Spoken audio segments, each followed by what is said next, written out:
It's Morning News. I'm JT, and joining us now is an addiction expert, Shane Leonard, joining us once again, been with us before, to talk about what the heck is Kratom and where you get it and how deadly it can be. Shane, welcome in. Thanks for being here.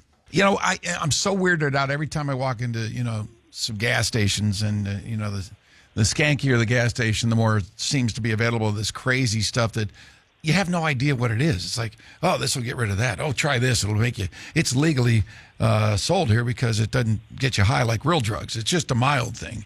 And they're selling these products like, they're FDA approved, they're safe, and the consumption of them by the, consumer is like, well, I mean, if they're selling them here, it can't be that bad, right? So let's talk about how bad Kratom is. What is Kratom, first of all?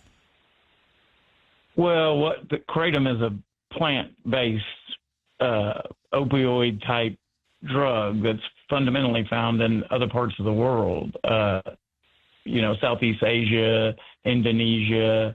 But what we're selling here is not that. It used to be that, and so that's kind of the excuse that people give for selling it. GNC, who's a very responsible retailer, used to sell it. They quit selling it altogether, and it was pure Kratom. It was purely the plant-based.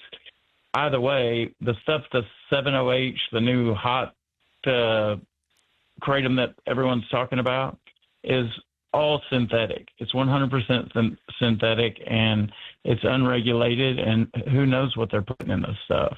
So why would somebody buy this? Is it a pain relief? Is that what you buy this stuff for? It helps with moods, or what's the attraction? Obviously, it's an addictive drug. Some people are having serious problems with it, even death in some cases. Well, absolutely. And in our industry, drug of choice, somebody's specific drug of choice. For instance, I'm a recovering alcoholic. I haven't drank in almost 17 years, and I tried all sorts of different things, but I love the effects produced by alcohol more than anything. So, yeah, it's supposed to be a painkiller, but most painkillers in true opiate addicts cause a euphoric rush, a blast of energy, and once you get used to that synthetic energy, it's hard to put it down. Yeah, and they sell this in all kinds of different forms, right? Powders and drinks and gummies and whatever.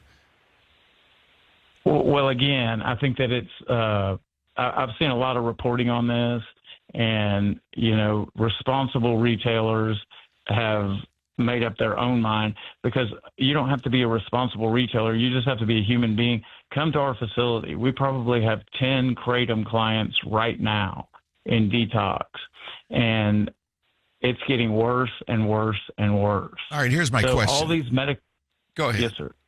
I was just going to I was just going to say, all these medically assisted treatment, MAT, all this medically assisted treatment stuff is hogwash. If anybody wants to see what it really does, go to a methadone clinic.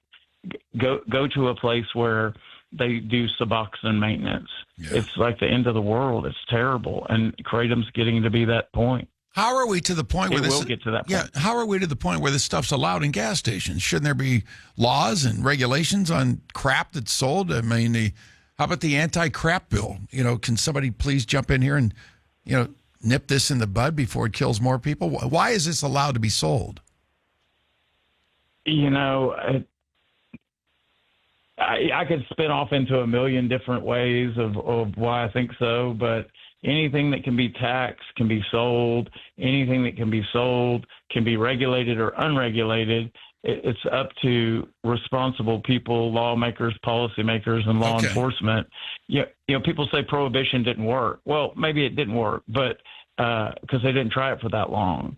But you got to nip it in the bud. There's giant manufacturers here in the United States that can be absolutely shut down. Should the feds get involved in something like this?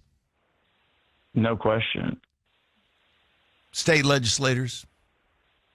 Absolutely. Are people in Montgomery, for instance, or in Washington lobbying to fight against this, and vice versa? Are there lobbyists trying to protect Kratom as well and others like it? No, I don't. I think the groundswell is against it. I think it's just once that, Aladdin's out of when Genie rubs Aladdin out of the lamp, then what do? People pick up this. It's very easy to replicate. A lot like methamphetamine. When we determined that it could be cooked at home, you could make it at home, that's when you started having all these meth houses. Yeah. And Kratom's not going anywhere. It's here to stay, I can tell you. And it's so sad. I think that people need to see it for themselves. Get lawmakers, legislatures.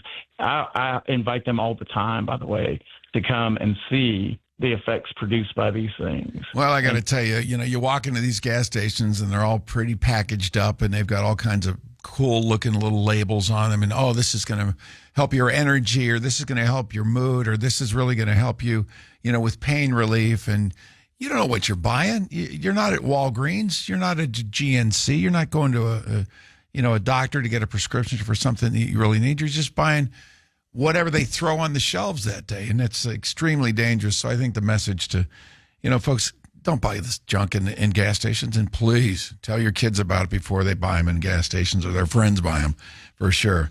Well, I appreciate you being with me. Thank you so much. And we'll do it again, sir. Shane, we'll appreciate you. Thank you, JC. All right. Shane Leonard, addiction expert. He knows what he's talking about.